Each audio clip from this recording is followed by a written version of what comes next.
प्रकाश से आपको एक वचन सुनेंगे। 4th वचन यह है मत्ती की किताब 27वां अध्याय 46 से लेकर 46 में है और मरकुस की किताब 15वां अध्याय 34 में है। सभी को जय मसीह की। परमेश्वर का धन्यवाद हो जिन्होंने हमें ये सुंदर अवसर दिया, आपको भी संभाल के रखा और ये समय दिया। मैं परमेश्वर का बहुत बहुत धन्यवाद करता हूँ। अभी तक आपने परमेश्वर के द्वारा क्रूस पर चढ़ने के बाद के 3 वचनों पर मनन किया है, आपने बहुत अच्छे से सुना होगा। और इस समय हम बात करेंगे जो परमेश्वर ने चौथी वाणी क्रूस के ऊपर चढ़ के बोली। परमेश्वर की वाणी इस प्रकार से थी, एली एली लमा शबक्तनी, जिसका अर्थ है हे मेरे परमेश्वर तूने मुझे क्यों छोड़ दिया। इस वाणी के अंदर अगर हम ध्यान देंगे तो यीशु मसीह के दुख के बारे में जो परमेश्वर ने हमारे लिए दुख होगा उस बात को हम देखते हैं कि हम मतलब कि अगर संसारिक तौर पर देखें तो एक मतलब कि जो माँ बाप है, ठीक है, वो अपने मतलब बच्चे को मतलब अगर छोड़ते हैं तो उनके ऊपर एक दुख आ जाता है, ठीक है। जैसे मतलब कि यीशु मसीह परमेश्वर का बेटा था, वो इस संसार में आया, ठीक है, और एक समय ऐसा आ गया जो मतलब कि समय के लिए परमेश्वर ने यीशु मसीह को संसार में भेजा था, तभी परमेश्वर ने यीशु मसीह को छोड़ दिया। मैं आप सभी से एक प्रश्न करना चाहता हूँ कि यीशु मसीह को परमेश्वर ने क्यों छोड़ा, ठीक है। अगर हम देखें तो बहुत सी बातें हो सकती है कि परमेश्वर ने यीशु मसीह से अपने नाते को तोड़ा होगा, पर सबसे बड़ा जो नाता था, जो सबसे बड़ा कारण था जिस वजह से परमेश्वर ने प्रभु यीशु को छोड़ा, वो था पाप, ठीक है। जब हम मतलब कि संसार में रहते हैं, हमारा जो जन्म एक पाप से होता है, ठीक है। जो हमारा जितना भी मानव जीवन हम जीते हैं वो सभी हमारे जीवन में कुछ ना कुछ हम पाप कर देते हैं। कोई भूल कर दी, कोई गलती कर दी, किसी को कुछ बुरा बोल दिया, झूठ बोल दिया, ये सब पाप है। पर अगर हम आदि में देखें तो परमेश्वर ने एक मेमना तैयार करके रखा हुआ था हमारे लिए। उत्पत्ति 3:15 वचन इस प्रकार से कहता है, ठीक है। उसमें हम एक भविष्यवाणी को देखते हैं जिसमें इस प्रकार से कहा गया है, बोला मैं तेरे और इस स्त्री के बीच में एक बैर को उत्पन्न करूंगा, है ना, और क्या करेगा, जो मतलब कि तू क्या करेगा, इसकी एड़ी को डसेगा और वो तेरे सिर को कुचलेगा। इसमें मतलब हम देखते हैं प्रभु यीशु मसीह के जन्म की घोषणा पहले से हो गई थी और वो समय पूरा हो चुका था जब प्रभु यीशु इस संसार में आ गए। उन्होंने हमारे लिए जो मतलब कि मानव रीति से करना था, संसारिक रीति से करना था, वो किया। पर वो स्टेज भी आ चुका था कि जब प्रभु को क्या करना था, हमारे लिए अपने खून को बहाना था, अपने बलिदान को देना था।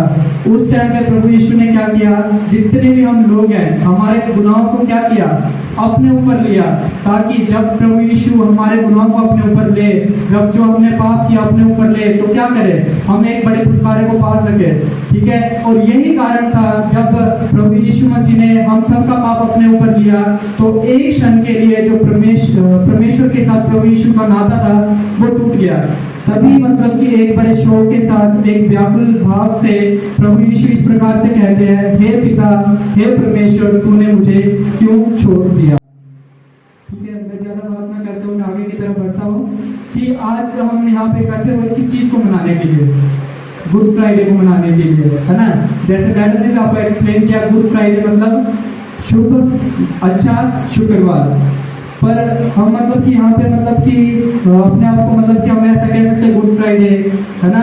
तो हमें ये सोचना पड़ेगा कि हम गुड फ्राइडे मना रहे तो एक बदौलत है, प्रभु यीशु मसीह ने हमारे लिए क्या किया, एक मतलब कि समय को दे दिया, एक घड़ी को हमारे लिए दे दिया, ताकि हम क्या करें, मिलकर क्या कर सके, परमेश्वर की हजूरी में आ सके, है ना। और ये एक ऐसा समय है जब मतलब कि एक बड़ा दुख क्या होता है, हम सब एक दुख का समय है ये। इस टाइम पे हम देखेंगे वचन भी खुद एक्सप्लेन कर रहा है कि एक बेटे का जो नाता उसके पिता के साथ क्या होता है, टूट जाता है। जो परमेश्वर का नाता यीशु मसीह के साथ था वो टूट गया। अगर हम इससे पहले की घटना को देखते हैं, आप में से कोई पढ़िएगा मत्ती अध्याय 26 उसका 39 वचन।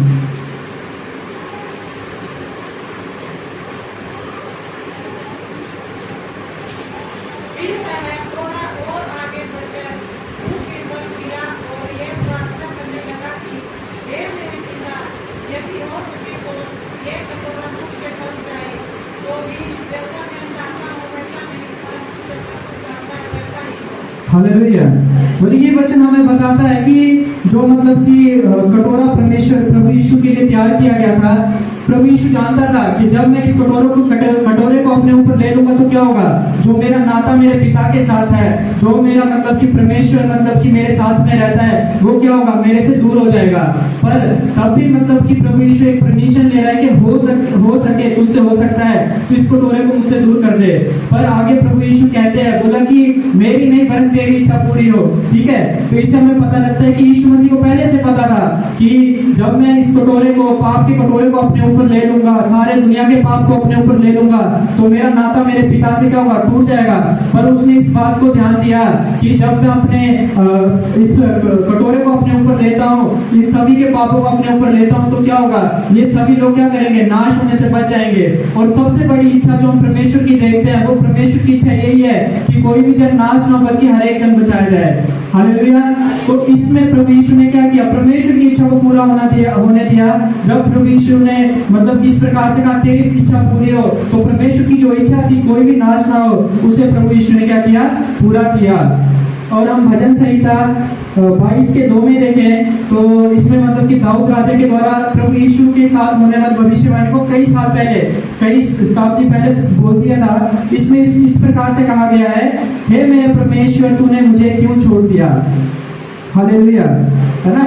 इस वचन में भी हम जिस टॉपिक के ऊपर अभी हम हैं, ये भी यही है कि हे मेरे परमेश्वर तूने मुझे क्यों छोड़ दिया। और दाऊद राजा के द्वारा भी भविष्यवाणी की गई है कि मतलब कि परमेश्वर ने क्यों छोड़ दिया। तो छोड़ने का सबसे बड़ा कारण क्या था, मैं आप सभी से पूछना चाहता हूँ। मैंने पहले भी बताया कि कोई परमेश्वर जो है किसी भी मतलब कि इंसान को ऐसे नहीं छोड़ सकता।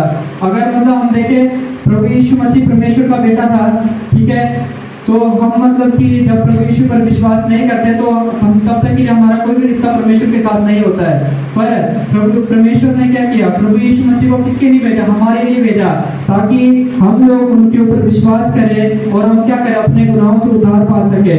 और अगर हम यूहन्ना रचित सुसमाचार को देखें तो उसका पहला अध्याय 1 वचन हमसे कहता है, आदि में वचन था, वचन परमेश्वर के साथ था और वचन ही परमेश्वर था। हालेलुया। ये वचन हमें बता रहा है कि आदि से लेकर जब तक कि प्रभु यीशु मसीह क्रूस पर चढ़े थे तब तक के लिए क्या था, परमेश्वर का जो रिश्ता था वो यीशु मसीह के साथ बने रहा।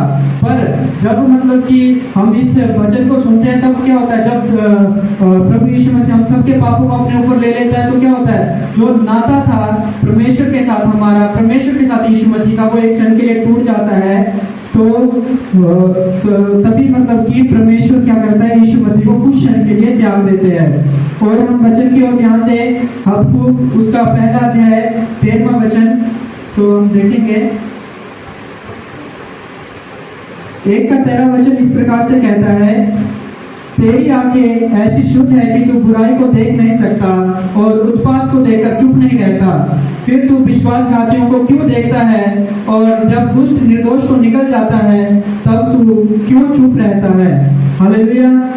यह वचन हमें स्पष्ट करता है कि जो हमारा परमेश्वर वो पवित्र है और जितने भी गुनाहगार लोग हैं, जितने भी दोषी हैं, उनसे क्या करता है, घृणा करता है, उनके साथ कोई भी नाता नहीं रखता है। और हम पहले भी देख चुके हैं कि यूहन्ना रचित सुसमाचार 1:29 वचन भी हमें कहता है, यीशु मसीह ने क्या किया, पाप को जो हमने किए थे अपने ऊपर उठा लिया ताकि हम क्या कर सके, अपने पापों से उद्धार पा सके।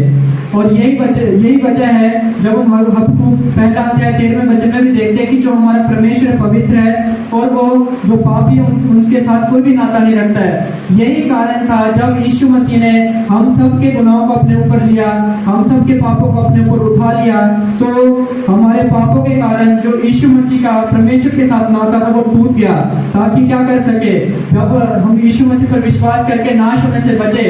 परमेश्वर भी इस बात से खुश था कि यीशु मसीह के जाने से कम दुनिया के जितने भी लोग अपने पापों से तौबा कर रहे हैं, अपने गुनाहों से बच रहे हैं। यही कारण था कि परमेश्वर ने भी प्रभु यीशु को वो जो प्याला जो हमारे पापों का था वो लेने दिया।